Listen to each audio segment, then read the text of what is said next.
Picture this. It's 1875. You are standing at the edge of what used to be your neighborhood. Behind you, the homes where 3 generations lived. Gone. The church where you married. Rubble. The graves of your children. Paved over. In front of you, gleaming steel tracks stretch towards a horizon that no longer belongs to you. They told you this was progress. They told you to move. They told you the future required sacrifice. What they didn't tell you was that your sacrifice would become their progress. This is the House of Salt and Story. I'm Alexandria Love, and I'm a historian who spends most of my time in places most people try to avoid. Dusty archives, crumbling city records, forgotten corners of libraries where the air smells like old paper and broken promises. I'm looking for people, not the ones in history textbooks, not presidents or generals or industrial titans. I'm looking for the ones written out of the story, the ones whose names appear once, maybe twice, in a census record or a city directory, and then nothing. Here's what I have learned. Nothing is never really nothing. Silence is just a story no one bothered to write down. History is more than a record of grand events. It's a vast tapestry stitched from countless human lives. But far too often, the accounts we inherit are written by the victors, powerful voices shaping a narrative that leaves the rest in shadow. The struggles of ordinary people, the overlooked, the poor, they've become invisible. Fleeting cameos in sweeping chronicles of national progress.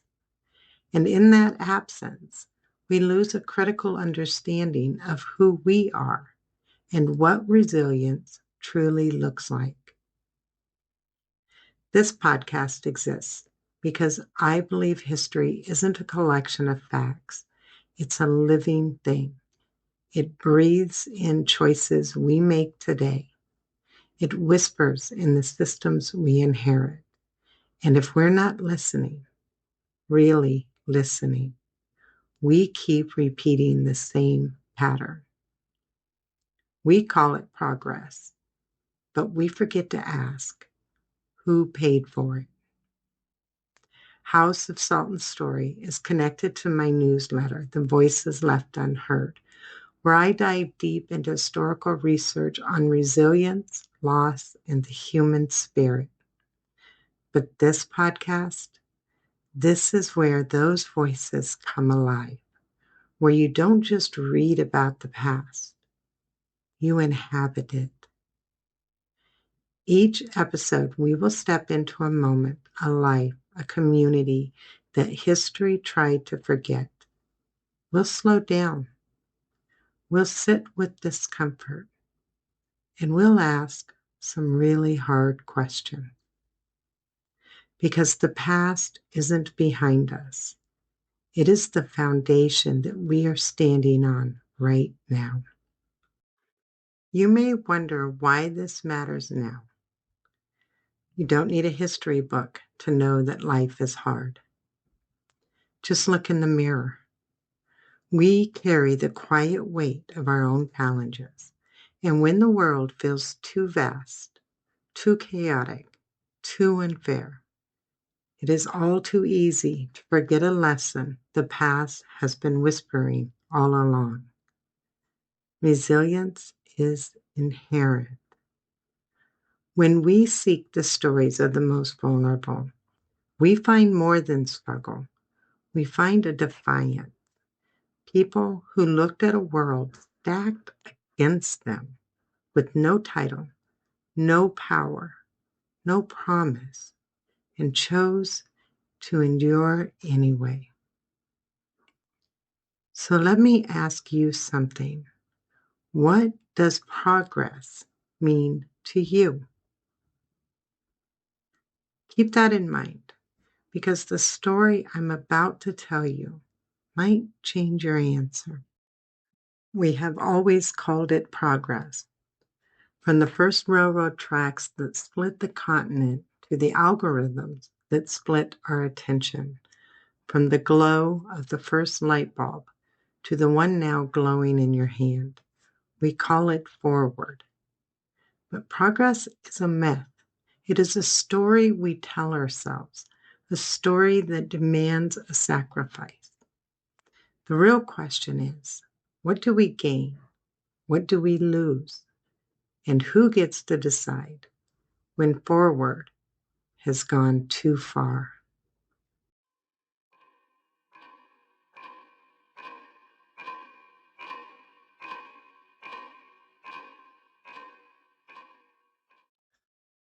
Let me tell you about a glow. It's 1917. Grace Fryer is 18 years old and working at the United States Radium Corporation in Orange, New Jersey. If you asked her then, she would tell you she had the best job in town, the studio, because that's what they called it, a studio, not a factory. The girls wore their best dresses to work. They weren't hunched over sewing machines in some sweatshop. They were artists, delicate work, precision work. Grace sat at a long table with dozens of other young women, painting watch dials with luminous paint, tiny numbers, tiny hands. The brushes for camel hair, so fine they could barely hold their shape. And here's where the magic happened. The supervisors taught them a technique. Lip dip paint. Put the brush to your lips. Let your tongue bring it to a perfect point.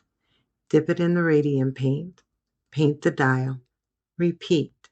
Lip dip paint. All day long. Hundreds of times. Thousands. The paint glowed. That was the whole point. Radium made things luminous. A word that sounds like moonlight, like something holy. Soldiers in the trenches of World War I needed to read their watches in the dark. This was patriotic work, modern work, and it was beautiful. The girls would leave at the end of the day dusted in radium powder. It clung to their hair, their skin, their clothes. At night, in the dark, they glowed. Their dresses glowed. Their hands glowed. They called themselves ghost girls. At parties, they turn off lights and dance, laughing as their glowing hands moved through the air like fireflies. Grace made $20 a week, 3 times what most factory girls earned. She was proud. Her family was proud. This was progress.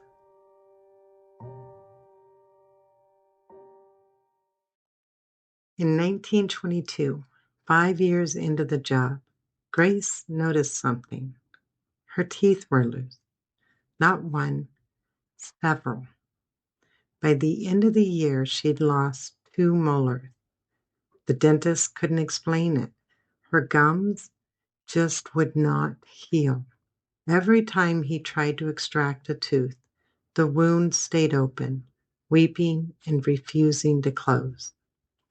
Then came the pain in her jaw, a deep ache that never left. Then her back, then her legs. By 1925, Grace could barely walk. She was only 26 years old. She went to doctor after doctor. No one could tell her what was wrong. One doctor told her she was anemic. Another said it was nerves. You know how young women are, so nervous. Once, a company doctor named Dr. Lehman suggested she might have syphilis, Let me say that again. A company doctor accused her of having syphilis to explain why her bones were disintegrating. This was a tactic, a smear. If word got out, people would assume Grace was a loose woman, that her suffering was her own fault. But Grace wasn't the only one. Molly Magia, who had worked at the same table, died in 1922. The death certificate says ulcerative stomatitis, inflammation of the mouth. But the undertaker, when he tried to move her body, said her bones crumbled like ash. Her jaw came away in his hands. Another girl, Hazel Kusser, died in 1924. Her body was so light, they said, you could lift her with one hand. All of her bone mass had dissolved.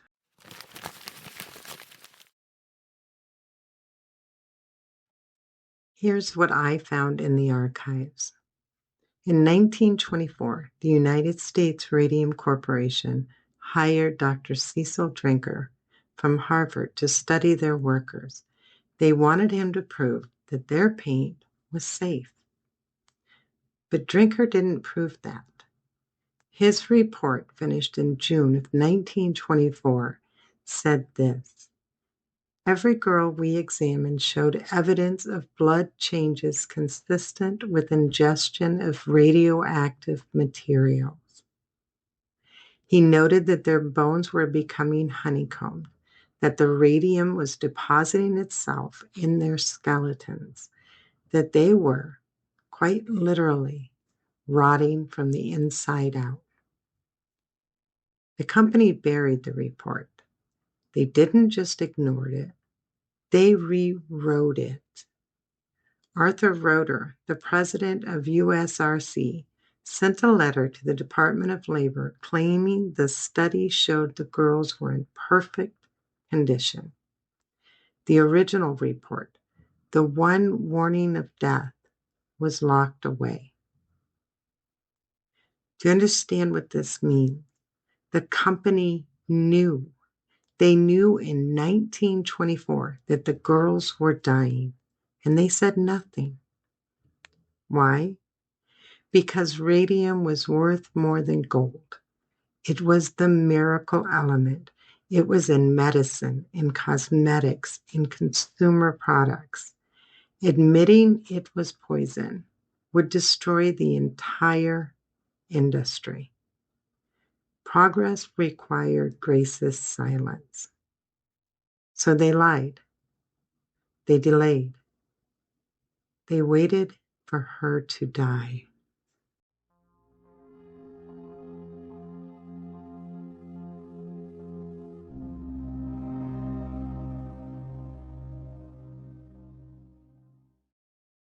By 1927, Grace couldn't wait anymore. She could barely move. Her spine was curved, her hips crumbling. She had to be carried into rooms. She couldn't lift a fork. She had no teeth left. But she had a voice.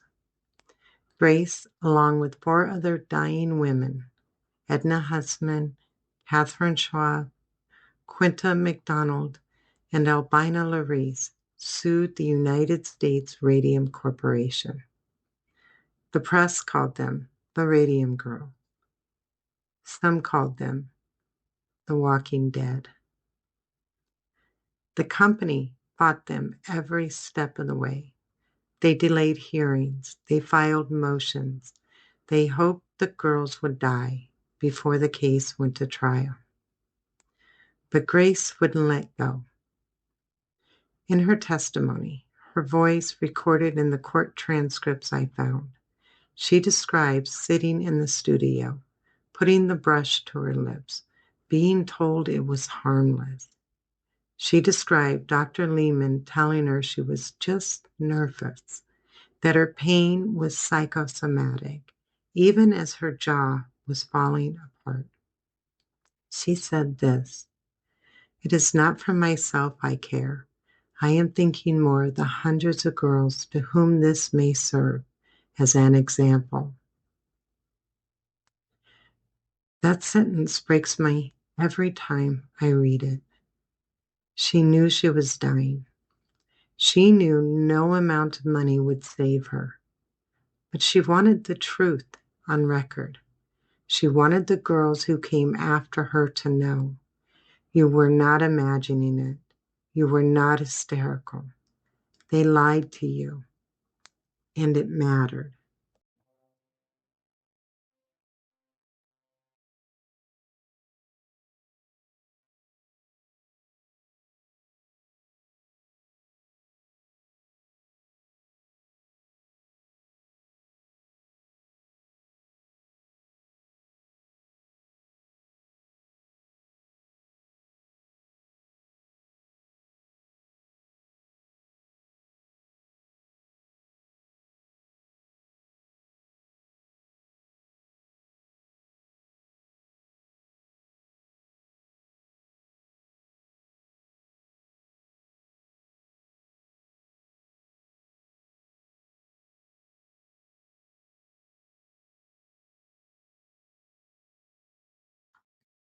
In 1928, the case finally settled. Grace and the other girls each received $10,000, about $175,000 in today's money, and a $600 annual pension. It was the first time in American legal history that an employer was held responsible for the occupational health of its workers. It was a victory, a symbolic victory, a hard victory. But it didn't save Grace.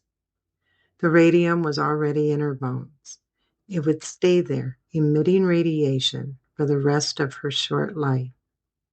Grace Fryer died on October 27, 1933. She was only 34 years old. If you go to her grave today in New Jersey and hold a Geiger counter over the soil, it will click. 90 years later, Grace Fryer is still glowing. So let me ask you again, what is progress? Is it the luminous watchdials that let soldiers tell time in the trenches? Or is it Grace Fryer, who couldn't walk, who couldn't eat, who glowed in the dark like a ghost, standing in a courtroom and saying, "This matters. We matter." The truth is, it's both. Progress gave us radium, yes, but it also gave us Grace's defiance, her refusal to disappear quietly, the labor protections that came because she wouldn't stop fighting. But here's the part that haunts me. We only got those protections after Grace died, after Molly, after Hazel, after the company had wrung every ounce of profit from their bodies and the glow had faded from the public's fascination with radium. We call it forward. But forward for whom?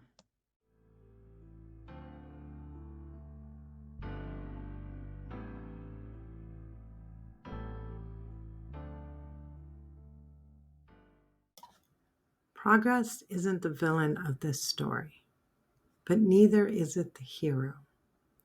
Progress is a choice, and every choice has a cost.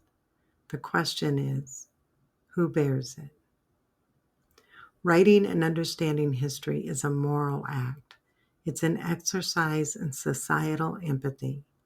By uncovering the quiet, defiant acts of the overlooked, like Grace's refusal to disappear, we honor them and we challenge ourselves to do better. But here's what I want you to know. You too have a forgotten narrative. The quiet victories no one witnessed. The moments when you rebuilt yourself against expectation. The courage you summoned when it felt impossible. Grace Fryer stood in that courtroom, unable to walk, barely able to speak, and said, "It is not for myself I care.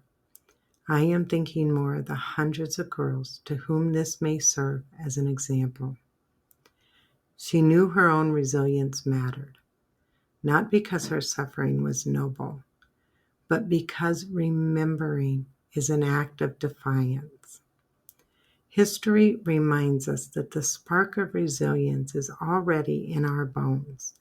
It's in Grace's story, and it's in yours, waiting to be remembered. This podcast, House of Salt and Story, is a place for questions, not conclusions. We use the past to challenge the present and to prepare for the future. In the coming episodes, we'll explore the quiet rebellion, why letting go of resistance is sometimes the most defiant act of strength. And we will uncover the scars we share, why resilience needs the truth of our ugly stories. Until then, I'll leave you with this question. What forgotten story in your own life needs to be remembered for its resilience? A pinch of salt to hold what lasts, and a tale to carry what time forgets. I'm Alexandria Love. Thank you for listening.